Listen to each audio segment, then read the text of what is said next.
Looking to enhance your Twitter account security by forcing a logout of all instances on your PC. Let's go through the steps together. Begin by tapping the More icon situated in the menu to the left of your homepage. This action will reveal additional options for you to explore. Next, navigate to Settings and Privacy within the menu. This section is where you can manage various account settings to suit your preferences. Once in the settings, locate and click on the Security and Account Access tab. Here, you can access settings related to the security of your Twitter account. Under the Security and Account Access section, find and select Apps and Sessions. This will direct you to a page where you can manage your active sessions and connected applications.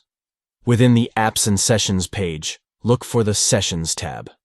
Clicking on this tab will display a list of all the sessions currently active on your Twitter account.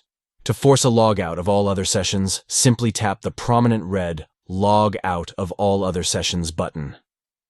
Confirm this action by clicking Log Out once again in the subsequent pop-up window.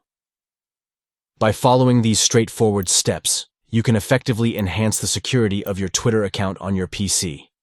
Stay in control of your account access and ensure that you are the sole user logged in to your Twitter instances.